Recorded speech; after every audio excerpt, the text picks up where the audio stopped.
Hello and welcome back to the DayLuna Human Design Podcast with your hosts Dana and Shayna. We are back after a few weeks. Dana is currently in Bali and I'm in California. And so it's nighttime for me and it's morning time for Dana. And this is kind of going to be our new MO with recording in general because I'm moving to Europe in October for a TBD amount of time. Really have no plan, no idea. Yeah. But we're leaving October 11th and we just have one-way tickets. We're going to start off with a month in Mallorca and for sure a month in Italy.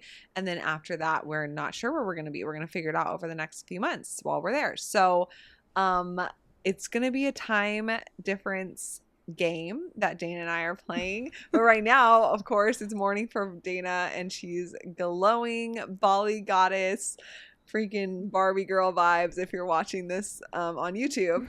And yeah, Dana, how's Bali? How are you feeling? Bali's amazing. Talking to you here from the future. I'm in tomorrow, which is so interesting. And I do actually like that we're getting practice being in different parts of the world because that is going to be our new way of being. Except for this Feels time good. change is easier than me being in Europe. Like this Yeah. one, it's like No, morning it's is my true. night and night is your morning. Like Yeah. is Right. We're way kind of like a easier. little nice loop there. Yeah. Yeah. Except for we are still doing it on your morning there, which we're going to be doing it Yeah. on your morning when I'm in Europe too. Just want to put that out there. Which, what was the gate we were talking about recently of you? Like, people do want to do things, gate 14. Like, they do want to come in and like make your coffee every morning and it gives them joy. Like, it genuinely gives me joy to be like, let's do it in the morning, and then you show up like your goddess Barbie girl self. Sorry, I keep calling you Barbie girl because your hair right now is Barbie girl vibes and I'm into it. I'm a Barbie girl Literally. in a Barbie world. Anyways, yeah, I'm here in Bali. It's been such an incredible trip. We're here, Jared and I, to celebrate our 10-year wedding anniversary. And it's been such a beautiful, special, full circle moment in our lives because we got married when we were so young. We did not have a lot of money. We paid for our own honeymoon when we got married 10 years ago. And it was a budget honeymoon, which was still incredible. But this time around, it's just so cool to get to feel so financially free and abundant while we're here and get to experience everything that we want to experience. It just feels like such a blessing. And I've been here while we are in eclipse season. So like for everyone listening, we had the lunar eclipse in Pisces and we're in the window in between in the portal. And then we're going to have on September 21st, the solar eclipse in Virgo. And it's been really cool to be here in such a spiritual place. And I have really interesting, beautiful lines, my astrocartography lines while I'm here in Bali that has just helped me be so introspective in such a powerful way. Like I feel like I've gotten so many downloads about my life and about life in general. And something really fascinating about Bali is that they live in such a state of prayerfulness and like giving daily offerings, but not just to the divine. They also give daily offerings to negative spirits. And a huge part of their spirituality here in Bali is about the balance of the duality of light and dark, of yin and yang, of divine spirits and like underworld spirits, and that we can never get rid of the shadow spirits that exist. It's actually all about honoring them, respecting them, and bringing them into harmony with the whole. And in that way, we transmute negativity and allow it to be part of the whole in a way that ultimately is positive and creates balance for our lives. So I've been observing that and meeting people and talking about it and seeing there's like a checkered print that you see everywhere here that's white and black. And that represents that balance of the duality of the light and the dark.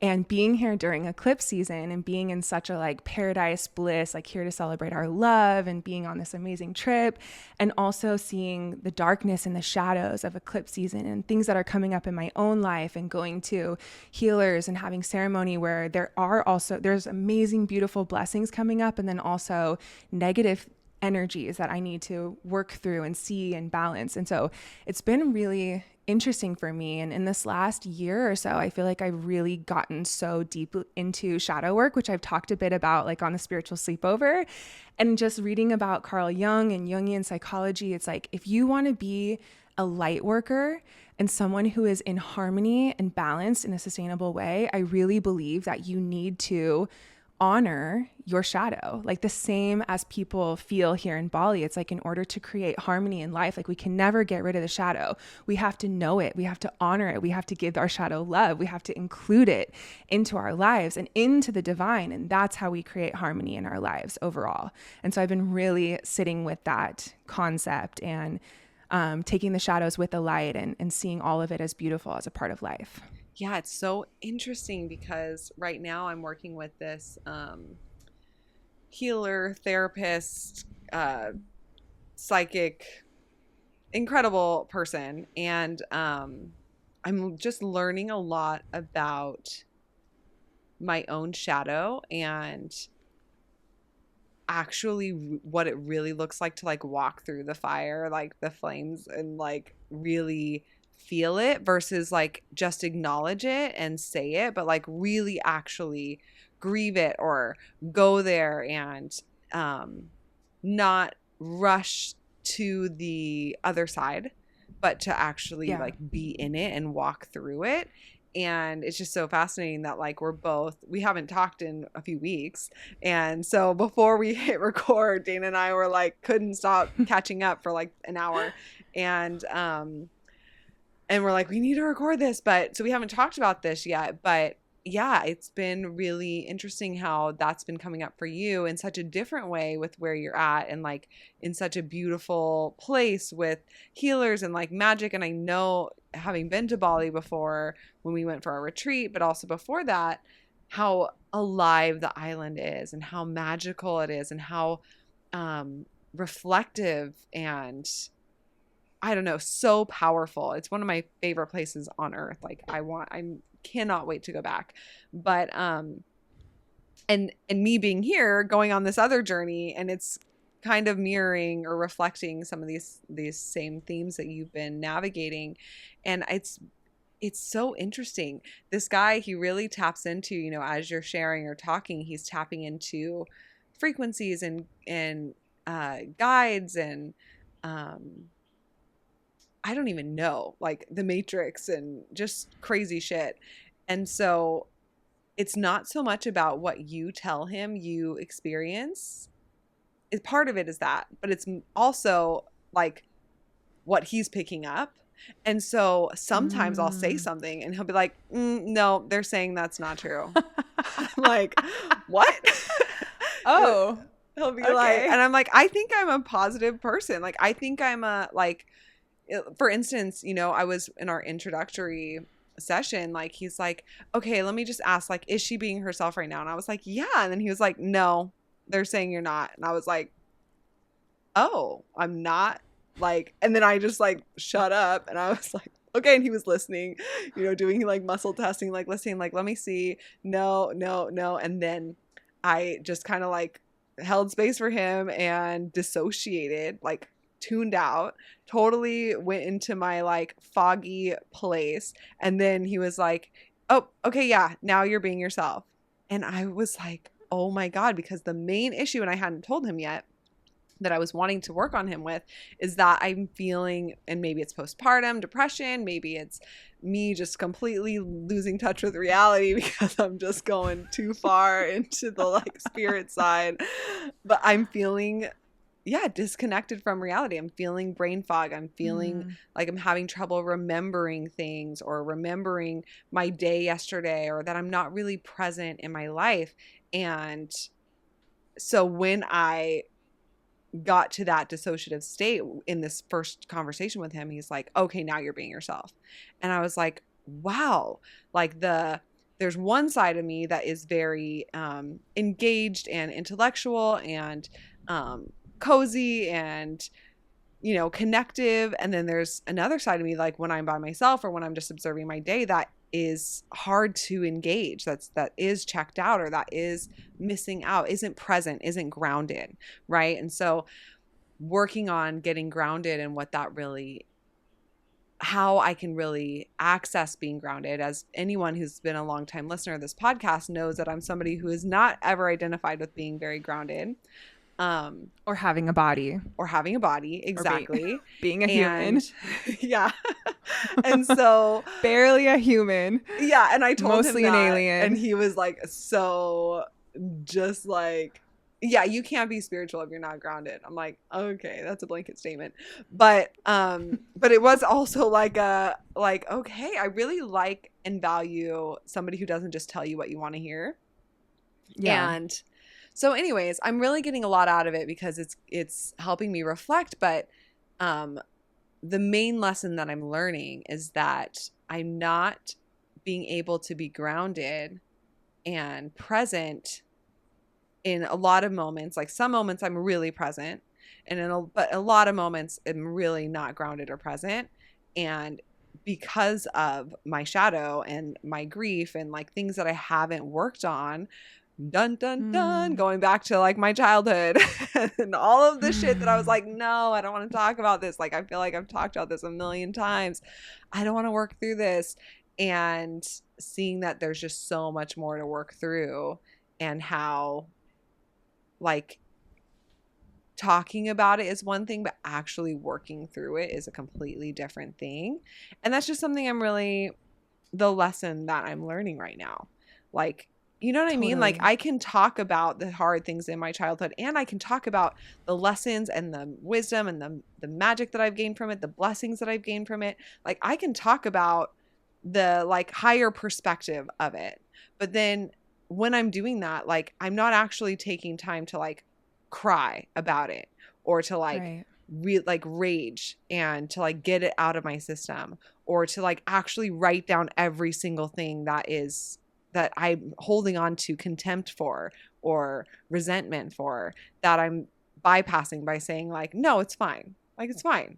And it is like, I don't want to be a victim. I don't want it to be my story. But then I have this underlying resentment that is keeping me tuned out of the present moment. So I'm like learning so much about myself right now, but it is tied so much to my shadow and to my struggle and to these like darker, I don't want to say forces, but like just darker energy that's requiring me to like, all right, now's the fucking time, let's go.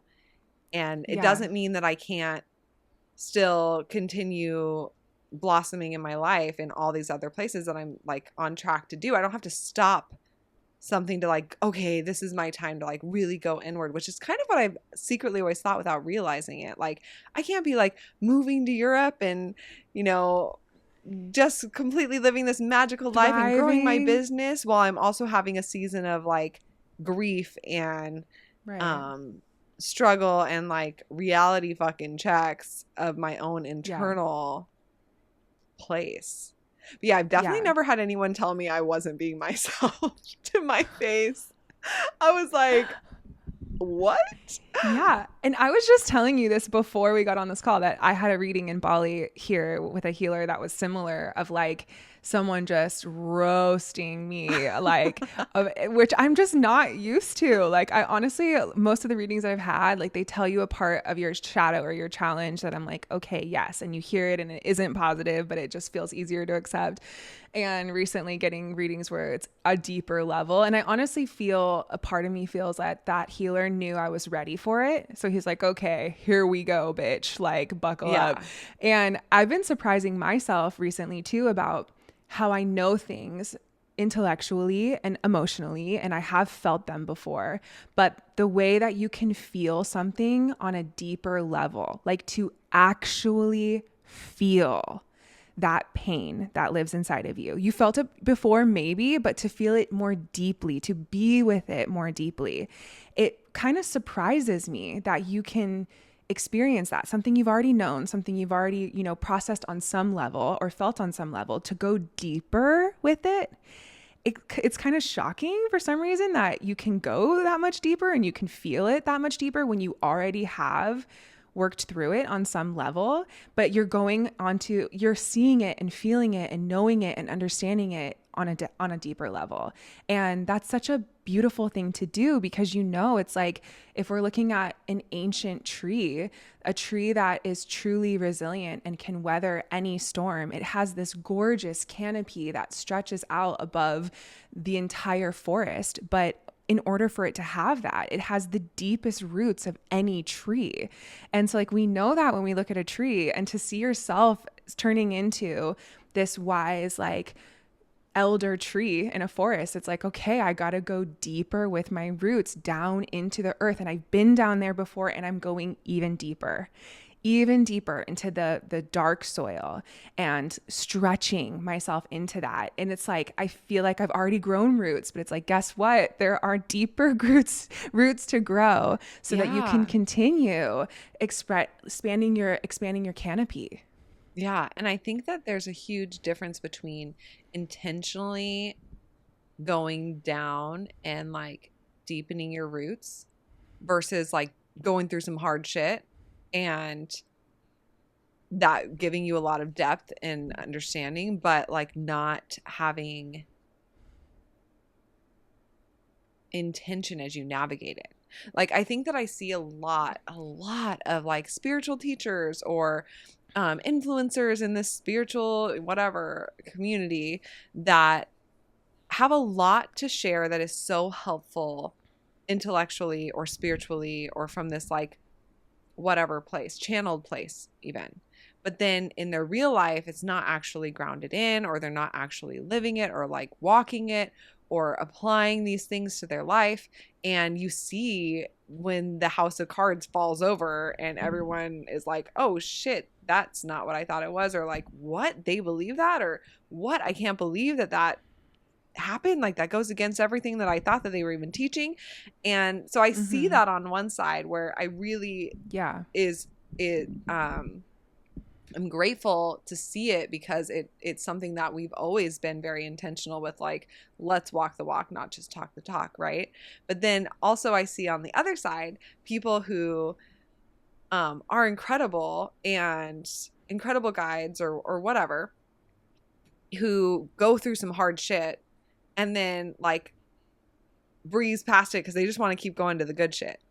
And I definitely see that in myself, where I've gone through some hard shit and I'm just like, all right, let's just get to the good shit. Like, let's positive our way through this. Keep going. And right. It is a form of spiritual bypassing, even though I wouldn't say that I'm somebody who spiritually bypasses. So yeah, it's just really, I'm like there's so many like layers, overall, like the intention. Yeah. And it's like the deeper, like more nuanced, more subtle. Like overall, you're not a person who spiritually bypasses. Overall, you're not a person who's not yourself. You are a person who's yourself, and you are a person who doesn't spiritually bypass. But we're talking about the more like subtle, fine-tuned, the small places, the deeper pockets, the deeper corners. Yeah, the places that you don't even want to look at within yourself, because it just feels like too much work, or it feels like too painful. Yeah. But ultimately, the thing about shadow work is that it's what makes you a real ass bitch. It is what makes you unwaveringly true. It is what helps you stay grounded as you grow and evolve and reach new levels of success. Like, it is so necessary in order to continue being a good person who is compassionate and honest, like all of the things that we really admire. You must continue your shadow work. You must. And I think that that's just been a lesson, because we've already done so much work to realize that you have this deeper levels to do it, and to feel willing and ready, and to hype yourself up for that, and to realize that there is an intention behind that that's really positive, not just for what you give to other people, but for your own inner temple, the inside world that you live inside of, like the frequency in there, in those corners. You know, it's like cleaning out a space, and you clean it and it looks pristine from the outside, but then you get into the corners of the room and there's dust in the corners and cobwebs. And it's like, if you can clean those little small spaces, you're doing yourself a huge service, and ultimately you're creating a vessel of yourself that is so pure that the divine can move through you and you can be of service in a greater way. And it's important Yeah. to get excited about that and to be like up for it. And the eclipse season is the perfect time. So in this episode Yes. today, we want to dive into the profile lines and some shadow work that you can do for the 2 lines of your profile. But before we dive into the content that we have for today, we want to talk about a new online course that we are launching soon. We're really excited about it. It's been one of our most requested content that we could share with everyone, which we are doing an online self-paced course where we dive into the 64 human design gates and the 64 gene keys. So we go through all 64 of the gates and gene keys and really share our own interpretations that we have shared over thousands of readings. What really resonates with people? How do you express these gates in a way that is really helpful, where you can understand the low expression, the high expression, and the actual practical, tangible tips that you can work on to actually transmute this energy? And we pair it with the gene keys explanation of these gates so that you can go even deeper in understanding the shadow, the gift, and the city or the divine expression of each quality. And we are really excited to share this information. We know that this is going to be something that's really helpful and a lot of people have asked us for. And so that's going to be sharing soon. We're going to be sharing that soon. Yeah, it comes out on September 29th.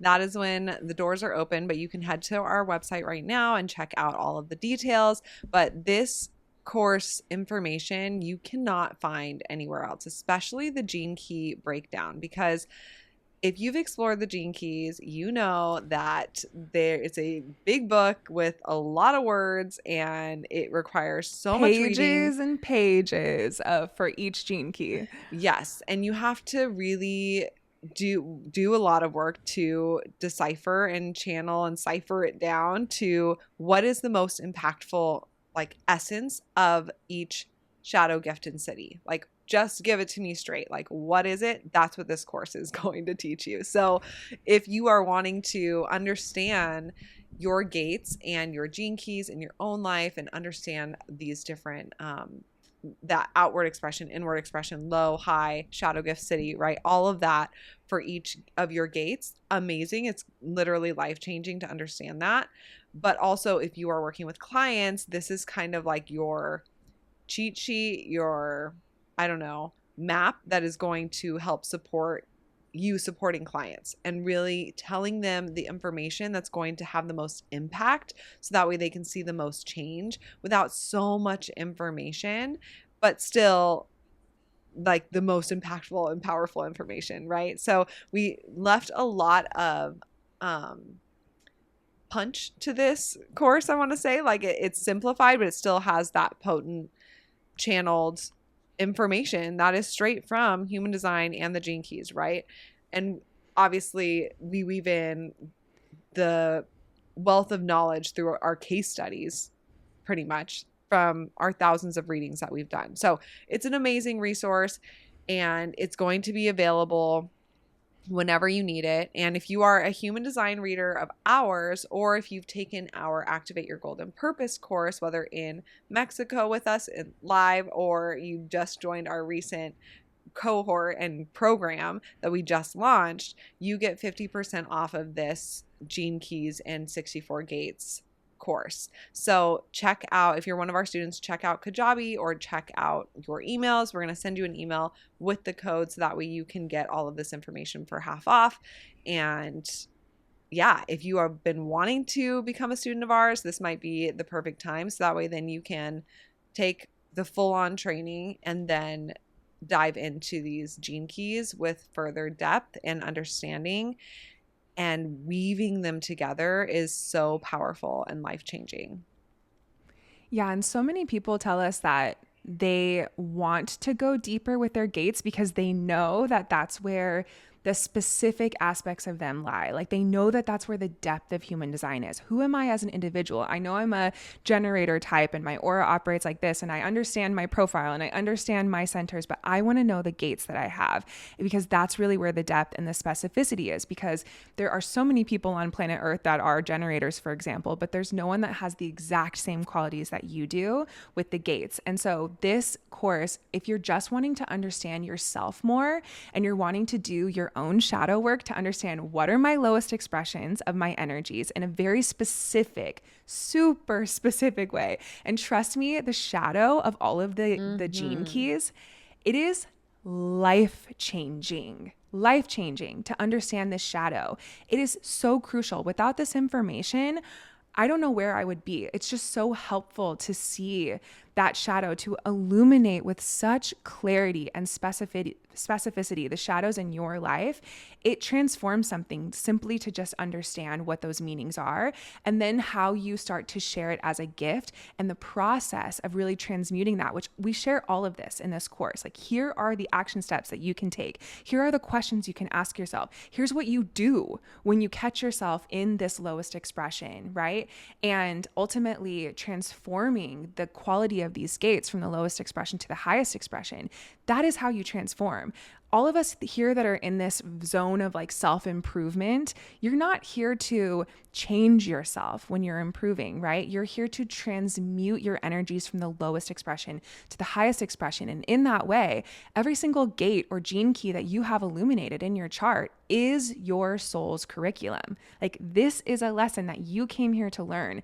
The lowest expression, the shadow aspect of this quality, and working with that, feeling that in your life, transforming it, transmuting it, taking action steps, taking inward courage and inward shifts, and also external shifts in sharing it with the gift aspect, and coming into a higher expression where you get to ultimately contribute to the collective consciousness in a positive way, and even allow your body to be a vessel for divine light to move through you with the city. Like, this is the work, and it gets so specific. I feel like it's just really inspiring to understand yourself with so much specificity, but it's difficult for us to share this because it's so much information. So that's why we shared it all in this one course. You can go through all 64 of the gates and the gene keys. We teach them by the centers in the body and kind of share with you how you can sort of memorize the meanings overall and group the gates in different ways. But also we have a library where it goes through the gates and the gene keys in numerical order, and you have lifetime access to this library. You can always just refer back and just watch the video for that one gate or gene key if you were doing some shadow work, or you were wanting to look at a gate that, you know, something is illuminating for you in that time frame, or if you were doing a reading for people. So this has been a long time coming. It's honestly a dream for us to get to share it in this way with this much depth, and it's exciting that we're going to get to share it soon. Yes. So you can head to daylunalife.com/gene keys to check out more information on that. And that's also linked below in the show notes. And it's really interesting because, you know, in this shadow work realm and working, you know, in my example, working with this healer that I'm working with, he doesn't know human design or gene keys. And so some of the things that he will point out, I'm like, oh, yep, that's the shadow of my gate 31. Like, oh, yep, that's the shadow of my gate 60. Like, I thought like that I maybe had worked past that, but here it is showing up and keeping me stuck in place, and, you know, whatever that is. So it's been so helpful because, and it's something that he's even reflected back to me, is like, you are so, like, you get it quick, like you get what I'm saying really quickly, and you're so willing to go there, and your awareness is so willing to just like jump on board and dive into it. And I honestly think it's because I have called myself out fucking 64 times. Every like, single one. Every single gate that I have. Like, I don't know how many gates I have, but I literally have called myself out so much because those shadows, they hit home. Because it's not about being perfect. That's the thing. Like, you're going to have a thought or a conversation that is in this city divine expression, right? And you're going to have a thought or conversation that is in your shadow. And that can all happen within 5 minutes, right? You can bounce around from your shadow to your divine expression several times a day. And it's not about, let me live my whole life in this, higher expression. It's about understanding and not pushing blame and using our awareness to alchemize these energies. And honestly, that awareness alone is freedom. And so this information, it's freedom. That's what it is through and through. And it's changed our lives. And it's been something that so many people have requested, like, you've shared mine, but I want to look up my partners or my clients or whatever. And so we wanted to put it all in one place because we know how powerful it is. So check that out below at the link. And let's finally fucking get into this podcast episode's topic, which we won't linger on to, like, we won't draw it out, hopefully. But what we want to talk about is shadow work within the profile line. So this is where you're looking at your profile and you're a 1-3 or you're a 2-4 or you're a 5-1, for example. You're going to look at your profile number and you have 2 numbers there. And so these shadows that we're going to talk about are, like I was just sharing, you can have some areas of your life where you're really in the shadow of your 1 line, for example, and other areas where that's not happening at all. Like maybe you're in this insecurity shadow with your career, but in your relationship, you don't have that at all with your 1 line, right? There's so many ways where we can not be experiencing the shadow, and then other places where we really are. So that's where it's so important to know that it's not about being perfect. It's about awareness and really reflecting on, are there any areas of my life that I feel the shadow is coming through? And can I just see it? Can I just look at it and say, like, oh, yep, I see that. That's actually happening. And then transmute that to come into a higher expression in that zone. Yeah, one more thing I wanted to share that someone here in Bali shared with me that I just loved so much. I mean, they're talking about negative energies, like negative spirits, but I really think of it as a metaphor for our own negative energies or our own negative spirits internally. And he said that our light is always more powerful than this negativity and shadow in our lives, unless we are not aware of the shadows. Then the shadows can become more powerful than us and they can overtake our lives. We can live from a place of shadow more consistently. But if we have awareness of our shadow and we accept and respect and have compassion for our own shadow, then it becomes something that we get to utilize and use in a way that is a positive force in our lives. And I thought that with this shadow work and the eclipse and understanding these shadows in your profile, it's like, if you have no awareness of these things, then they can take control over you and you can live from these places. But if you have awareness, if you have acceptance, if you have respect and compassion for these aspects of you, then you can really transmute them. You can see them when they come up. You can allow them to be part of your healing and learning and wisdom, but they don't overtake your life. So that's really the intention with sharing this. This is a perfect time during eclipse season to look into, like, where can I become more aware when I have these shadows, give myself that love, that compassion. And ultimately, that's going to be something that really helps you find balance and helps you find the positivity and the light in these profile lines. Yes. So the first line for our 1 lines out there, if you're a 1-3 or 5-1, for example,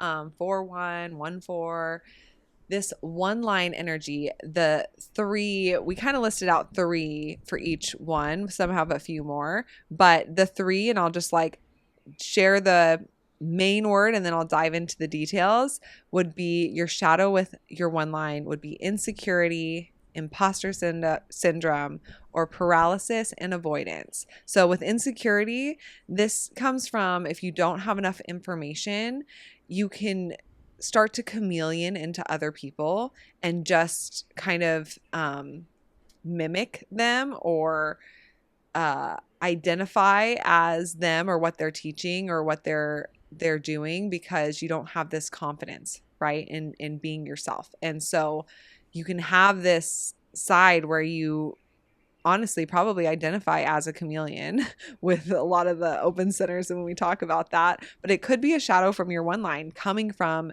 insecurity and not letting yourself dive into the information and take the charge on researching or studying or learning and letting that guide you versus what somebody else is telling you you should dive into guide you.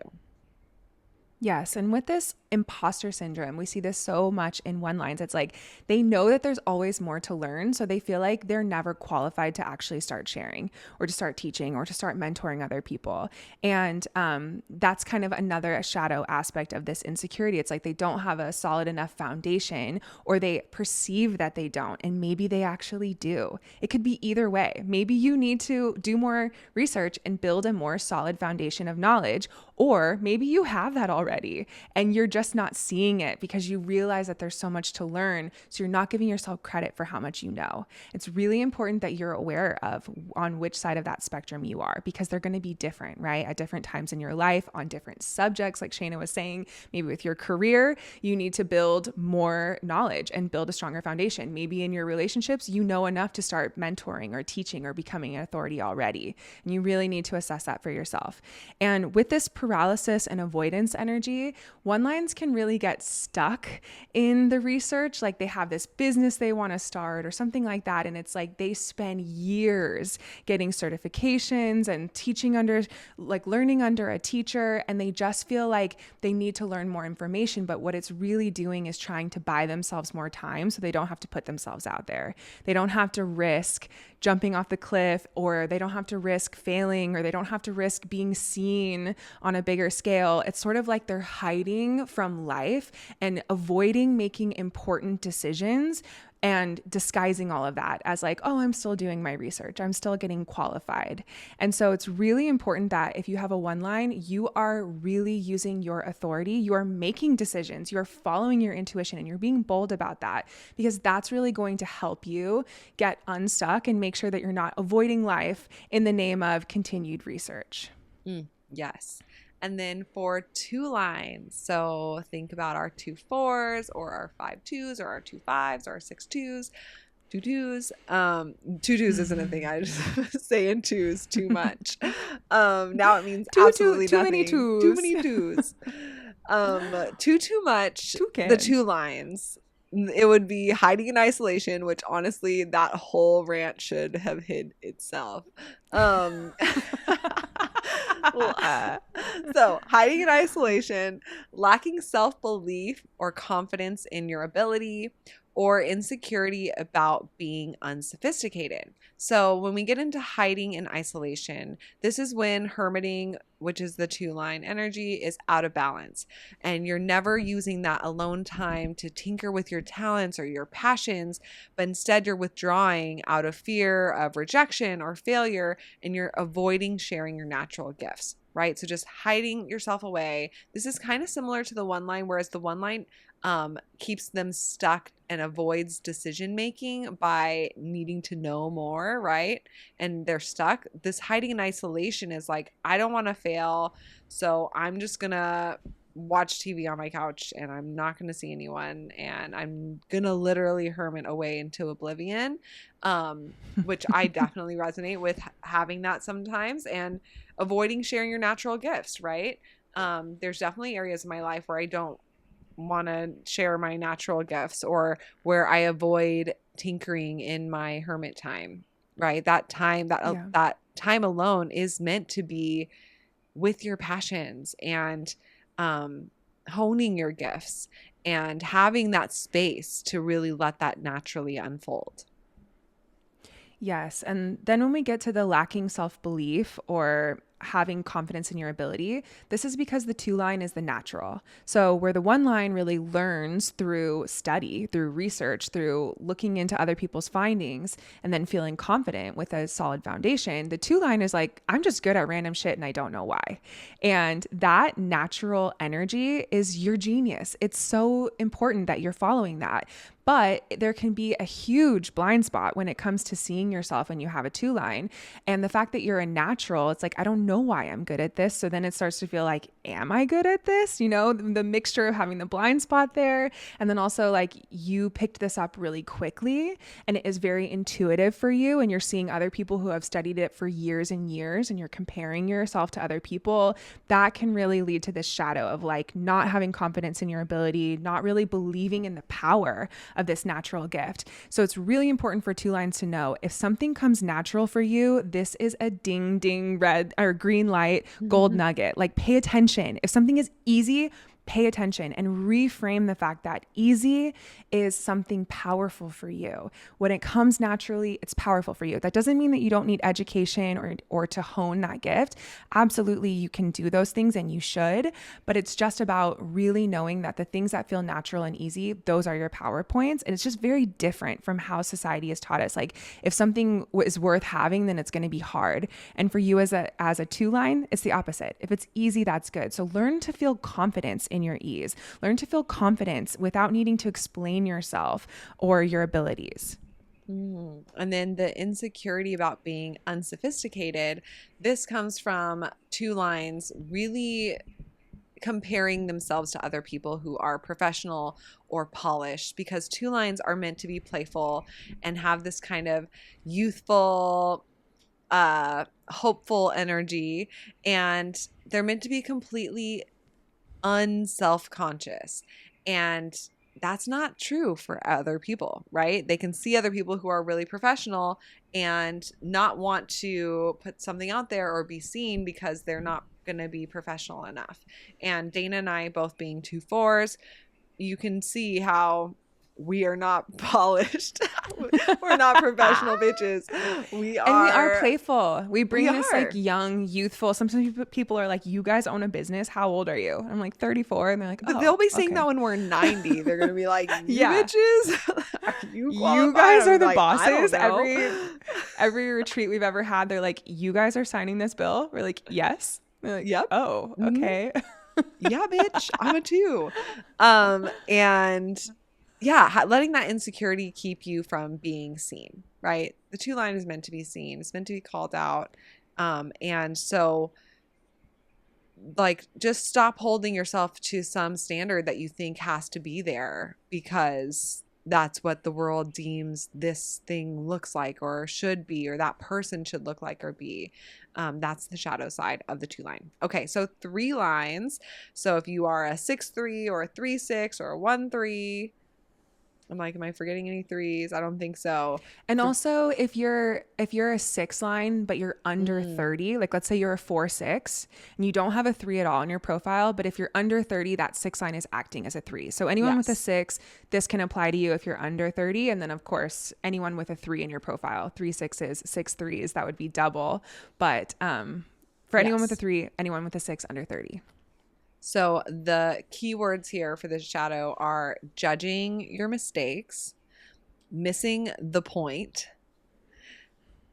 being afraid of seeming flaky or chaotic, internalizing blame, or having a fear of being controlled. So when we get into judging your mistakes, this is really seeing experiences that didn't work out as failures in the past. Like you as a 3 line are here to trial and error and see what works, make discoveries. That's part of your magic and your wisdom and your expansion ultimately. So judging yourself when you make these mistakes, it actually brings you down and keeps you stuck because now you're ruminating in the past, you're ruminating in things as failures, you're keeping yourself from trying something new because you're afraid it might fail. And so you're not doing anything. You're just staying stuck in that shadow of judgment. And if you try something and it doesn't work, that's not a mistake. That's a discovery. So that's your reframe. I tried this and it didn't work. Interesting, right? Why? What did I learn from that? How can I use this information for what I try next? And that brings us into the next point, which is called missing the point. And what this means is you make these adjustments, you make these discoveries, but you don't make adjustments from the discoveries. So you discover that didn't work. You see that this didn't work, but you don't say, okay, why? And you just end up looping things. You make the same trial and error over and over again without making any pivots, without making any adjustments. Like I've heard this quote before from the Dalai Lama, when you lose, don't lose the lesson. And I don't want to say that you're losing in this energy, but I like that message. It's like, okay, if this didn't work out and you have all of these discoveries from it, how can you really sit with those discoveries? Write them down, get the most out of them, because those discoveries are powerful. And if you don't spend time cultivating the wisdom from that experience, you're kind of wasting that experience, and you're going to end up kind of being on a shadow loop or a repeating loop. Yes. And then afraid of seeming flaky or chaotic. This is that fear that if they let themselves try new things or pivot, that people won't take them seriously. And they'll get that whiplash, or they'll judge them as being flaky or chaotic. And really, that's none of your business, right? How other people perceive you, it's all depends on how you perceive yourself. So if you perceive yourself as flaky and chaotic, that's how other people are going to perceive you. So really choosing to do it anyways, right? Do it for the story is the vibe for the 3-line. Fuck For around sure. and find out. That energy without Definitely. but use your strategy and authority. That's always going to heal any of these shadows. But seeming Yeah. flaky and chaotic, if you're a man-gen or a manifester, inform. Boom. It's not going to seem flaky and chaotic. It's going to feel exciting and interesting and like you're living life and bringing more life into other people's lives.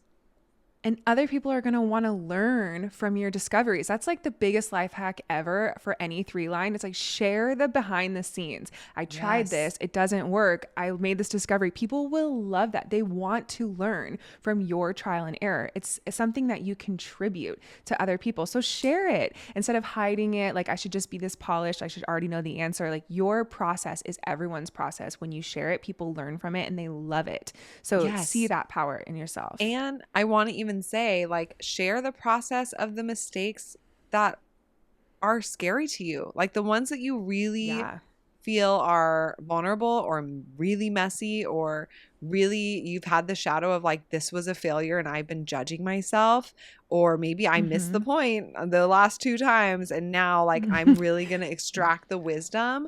Like, share those things, not just like, oh, I worked on this project and I broke a window, like not like the surfacey things, but the real things, like I let down my partner, or I'm always dated toxic men and this is what I really learned. Like, sharing that side, like, my heart just got broken again, like, what the actual fuck, this is what I've learned, and no, it's not going to keep me from going out there. Like, that side of it, you will have so much magnetism. Yeah, you're going to have fans. You're going to have followers, because people just want to learn from that. It's so real and it's exciting, and we're here in life to learn. And so you as a 3-line are really someone who's leading that charge. It's exciting for people to connect with that. Yes. And the next would be internalizing blame. Which I was going to say, speaking of breaking windows. Yeah.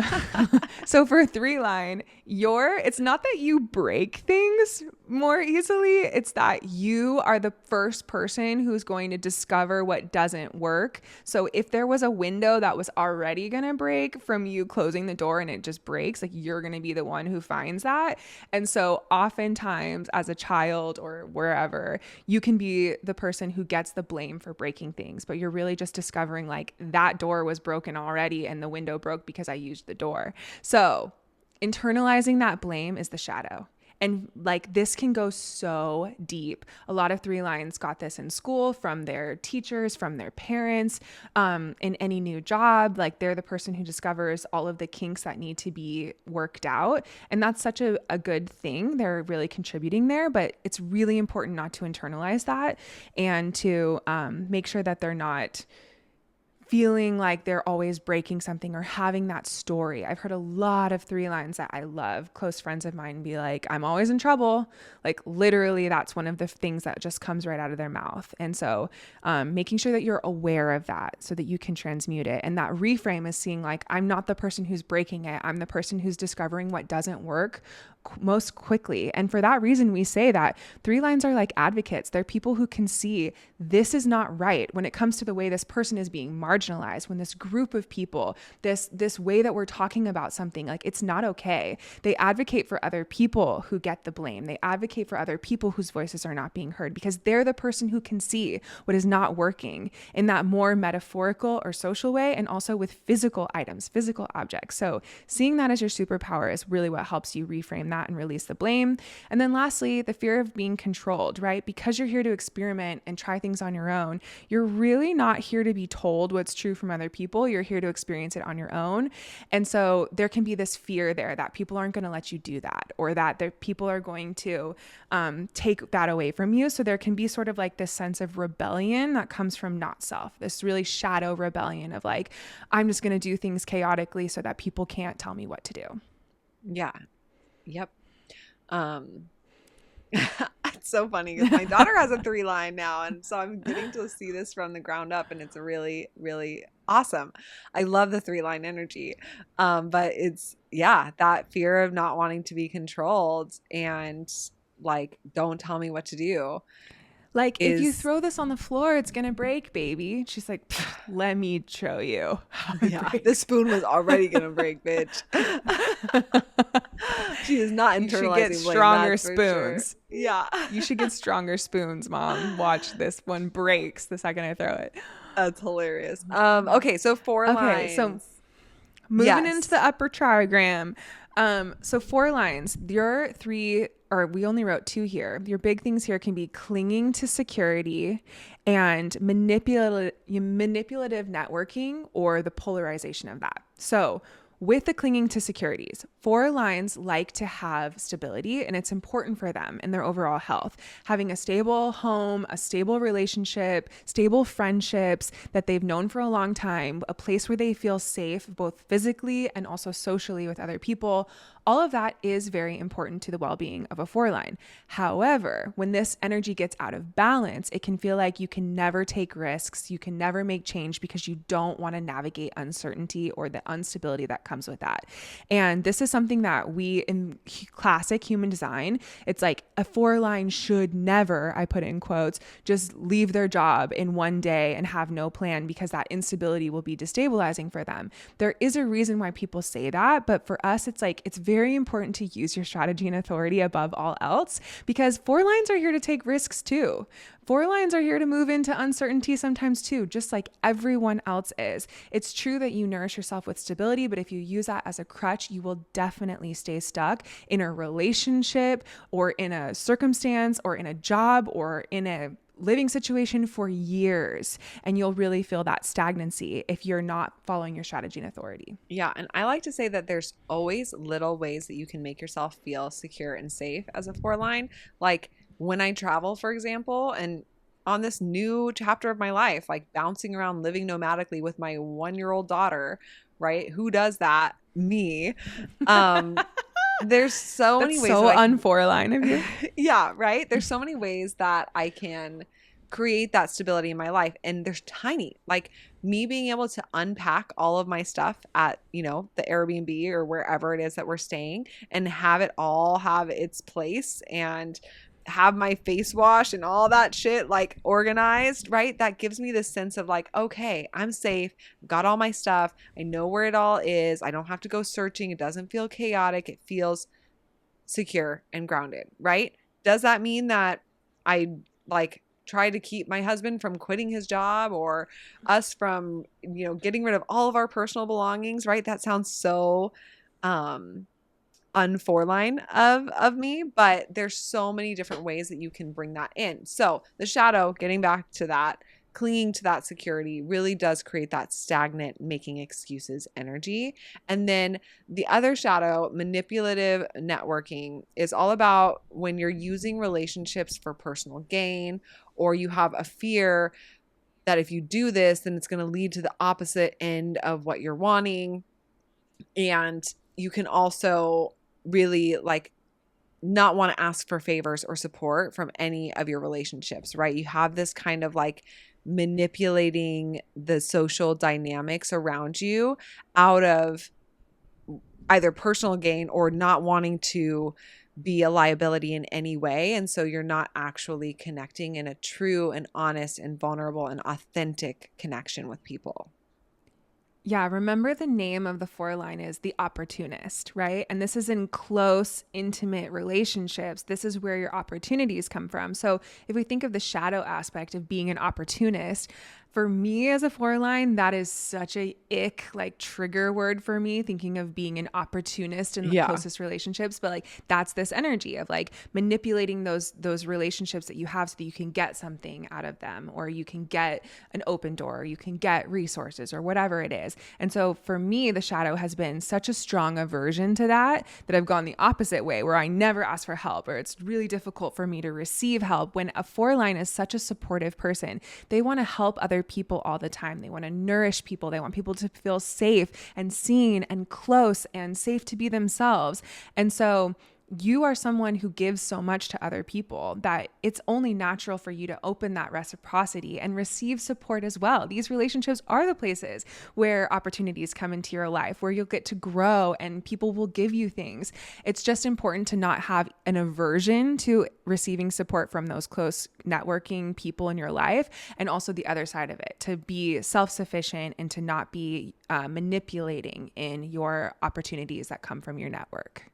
Yes. Okay. So 5 lines, if you're a 5-1 or a 5-2 or a 2-5, the shadow here is projection field distortion, may manipulate with charisma or hide. And lastly, burnout from overgiving. So with projection field distortion, the 5-line has a projection field on it, and you can feel. Dun, dun, dun. Sorry. It does. It's just a big one. It's a big thing. The 2-line also has a projection field on it, by the way, but the 2-line projection field is chill, I think, in comparison to the 5-line projection field. Yes. 5-line projection field is a thing, and I like to just highlight that because I want to give every 5-line the full credit where credit is due. Like, you must have this awareness that this projection field is here. It doesn't have to be a shadow aspect. It can be an incredible force in your life that creates so much magnetism. You're so alluring. You're so attractive to people. People can really project onto you that you have all of these answers. There can be this leadership quality within you that is so natural and effortless because of this projection field. But on the shadow aspect, go ahead. Yeah, this is where you feel trapped by others' expectations.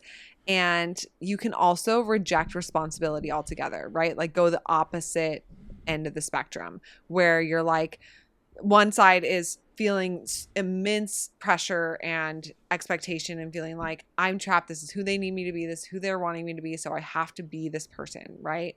Or going the opposite way of like, I'm not taking responsibility for anything. I'm not offering any solutions. I'm not stepping in to save the day. I'm not doing shit because I don't want to deal with these, this projection field. And so that's that distortion, right? Where people are projecting onto you something that isn't actually who you are, and it's not supportive for you. So strategy and authority always will help. Also communicating and sharing what you actually feel, and you noticing, is this something that really feels good for me? Or is this what I'm just feeling pressure to be because of what people are projecting onto me? I honestly feel like I need to create a masterclass of how to love a 5-line. Yes. Yeah, how to your support daughter's a the 3-5, your husband's a 5-1. Honestly, I think that's an incredible idea and the world needs it. Yeah, because honestly, like half the shit that they go through is my projection onto them. And they're then feeling pressure to step into. Which is crazy because you're such a loving and aware person who literally knows human design, and you're so open, you're so good at holding space for other people. So like, it's crazy that even you struggle to not place projections on them when you are such an aware person and know so much. And it's part of their energetic setup where like you see something and then you're like, oh, that's what you like. And it's like, it can be something that you think is positive where I'm like, oh, you love to do this. Or with Isla, I really notice it where I'm like, oh, you hate the car. Like she hates the car. Mm-hmm. And like, because I've Mm-hmm. seen actual cases of her Yeah, hating the many car. times But of her now, displaying that behavior. because I'm projecting onto her that she hates the car and she's feeling that pressure of that expectation, she's Pressure. going to hate the car even more because Right. she's trying to live up to my projection of her Right. subconsciously, right? So there's so much to that. I digress I again. mean, it's like I don't have this projection field, but I can say like when someone in your life has said something about you that is not true, or like they have this judgment about you and they're like, "Oh, well you're, not good at this." And then you feel like this nervousness or this energy that it's almost like performance anxiety, like I'm going to fail in front of them because I can just feel that they're holding this weight or this judgment around what I'm doing. Like everyone experiences that to some degree, but for a 5 line, this happens on an auric and mechanical level. So it is almost like innate for people to place projections onto you. And that projection field can feel really heavy, like it's unfair, or like you're trapped in it. And those are the shadow aspects. And I think the more you understand how your projection field works and that it's not a personal judgment, like it's literally auric and mechanical, I feel like that's what helps you get out of the shadow. You no longer feel trapped by it. You no longer feel like it's unfair. You no longer feel unrecognized about it. And I think that that work is very important for 5 lines to do. We always say for 5 lines, like get a reading somewhere where you're not being projected on, where someone's trying to see the real you with astrology or astrocartography or human design, something where people are seeing through the distortions and the expectations and really getting to see you for who you are. It's so healing. It helps release the shadow like in a quantum moment. And so the next thing for 5 lines, the shadow of trying to manipulate other people with your charisma, or the polarization of that, trying to hide and not be in the spotlight at all. This comes from, as I was saying, the highest expression or the benefit, if you will, of this projection line is that people can project onto you that you're incredible. You have all the answers, that you have all the solutions, that you're going to be the perfect leader, the perfect person to fill this role and this position at a job. And you can really use that in a way that is shadowy, like you're trying to manipulate people or get what you want, or use like your charm or your magnetism to get people to do what you want them to do. And I have seen people do that before that are 5 lines. In our community of people who are living their human design and are learning about this stuff, we don't see that very often. We probably see the opposite more often, of people hiding and not wanting to share their voice, not wanting to lead, not wanting to take up space because they want to help other people and they don't want to come off as seeming self-centered, or like they think that their voice is so important or that they matter so much. And so they end up hiding. But as a 5 line, your voice is important and it does matter and it's meant to be amplified. And your solutions are meant to help the entire world. You're meant to have your voice be heard globally. So if you're finding yourself on this hiding side of it, we would challenge you to start sharing your voice in a bigger way. That is how you get out of this shadow, and doing it in a way that's honest, authentic, right? Where you're not trying to come off as this like charismatic person, but you're just being who you really are outside of those expectations. Lastly, with the 5 line, you can have burnout from overgiving. So 5 lines can see what other people are needing, the problems that people have, and they just feel like they want to jump right in there and help solve the problem for other people. Now, they can do that way too much pretty easily. It's easy for them to just overdo it and to give way too much just because they see a problem. They feel like they're the one who needs to go in and provide that solution. And it's important for 5 lines to learn how to say no. It's important for them to have boundaries. It's important for them to use their authority so that they're only helping when it's genuine for them. That's going to be the thing that helps them get out of this burnout and overgiving, which really is kind of like a shadow aspect in their life.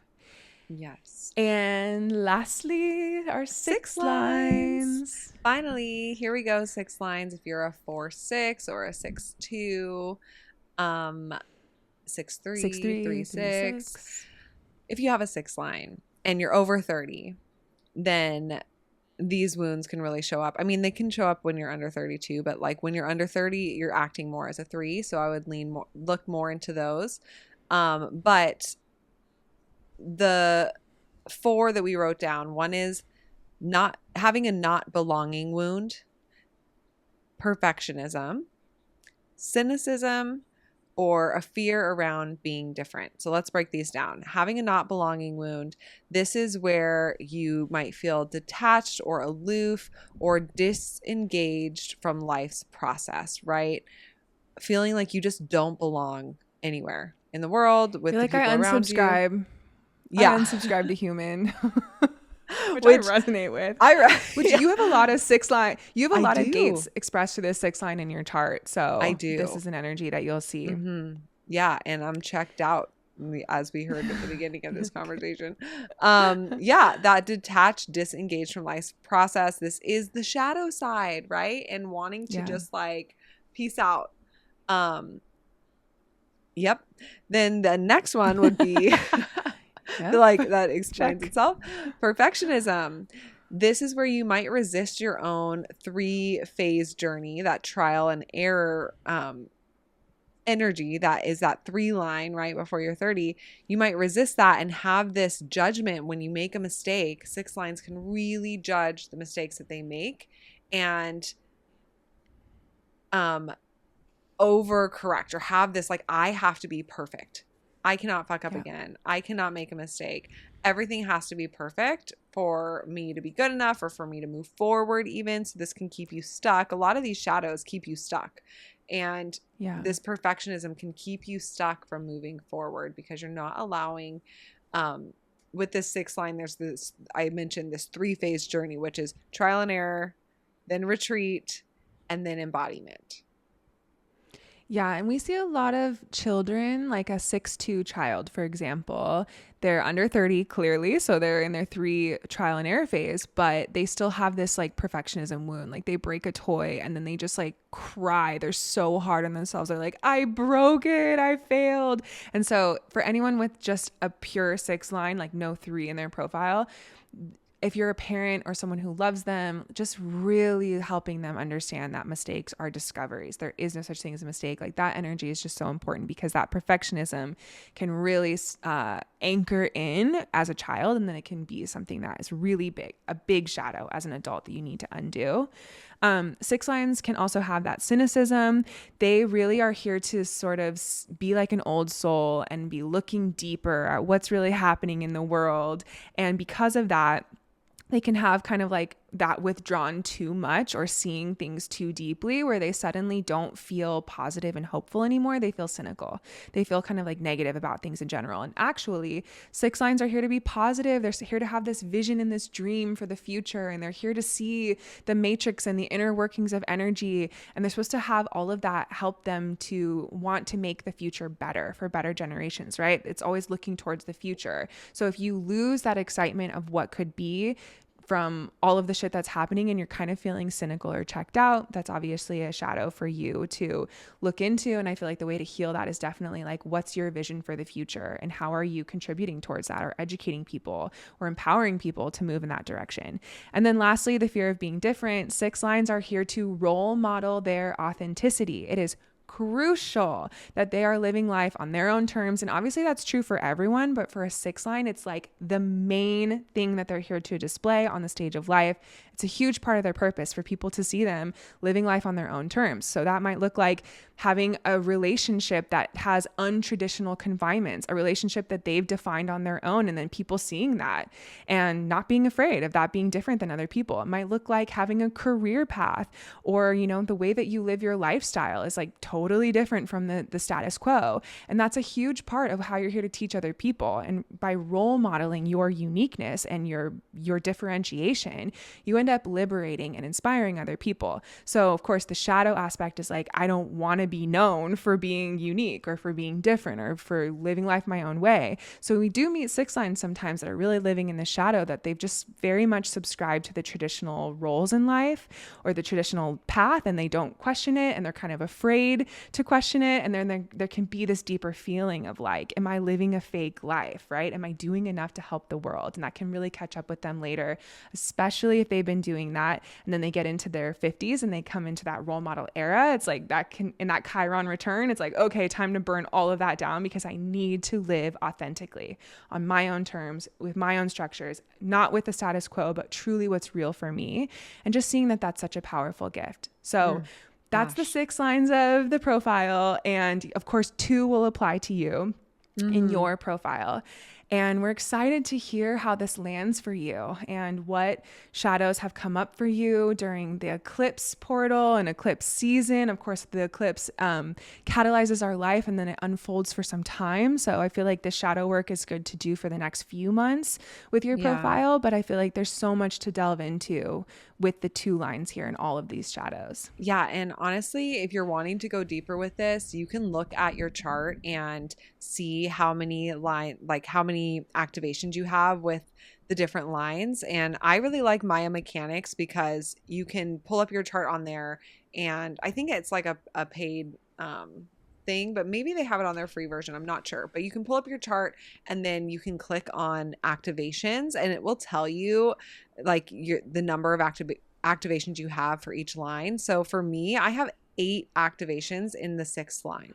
So that shadow of the 6th line, I was like, oof, that is really ringing home in so many different areas of my life. And honestly, even though I'm a 2/4, and those are my most prominent energies, I would say right after that would be my 6th line, because I have 8 activations.